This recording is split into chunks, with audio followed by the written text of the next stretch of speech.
There is a promise in verse 18 where Jesus says in verse 18, I will not leave you orphans, I will come to you.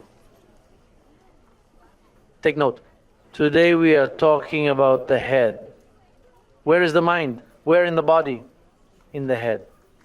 But then notice that Jesus says, I will not leave you orphans. What? That the world was orphaned. Yes, the world was orphaned. Because the law was an added covenant. That was not the heart of God. Therefore, Jesus in the days of his flesh saw the church as an orphan. Moses could do nothing. The prophets. No one could do anything.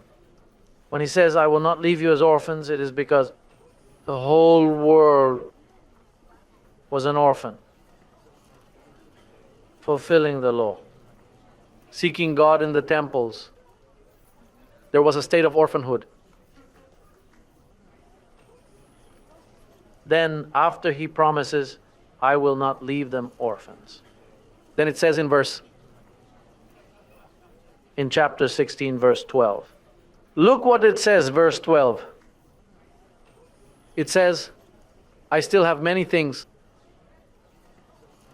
to say to you, but you cannot bear them now. It means that he says, I will not leave them orphans, but I still cannot explain to them. Because if I tell you what I have for you, you will not be able to bear it. It means that when he says, I will send you a comforter, I will not leave you orphans. Years go by, and for 2,000 years the church has been orphaned. Although it had a father, but many things could not be said.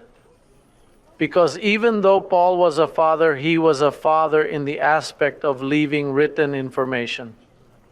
But Paul did not achieve anything. The world remained orphaned because he was killed. They did not believe in him because the disciples themselves were orphans, since the disciples were also considered as orphans. Well, he says, I have a lot of things to say, but I'm not going to tell you. Well, I leave you orphans. Because fatherhood comes when you have information. There can be three people in front. If you don't know who your father is, you are still an orphan. Then he says, I have many things to tell you. I will not leave you orphans. Now, I'm not going to tell you anything yet. And then he uses Paul to leave a foundation, but Paul is killed. And Paul says, they have all forsaken me.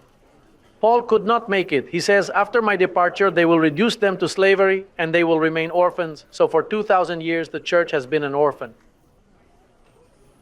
Orphaned in a way, in a sense that has been headless. It has had no direction.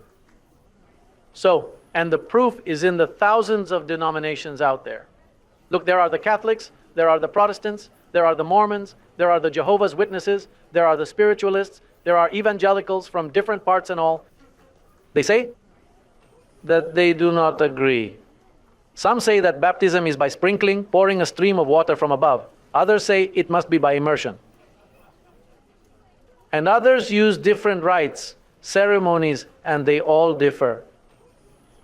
So there is a diversity, as if they were saying we don't have one head to lead us.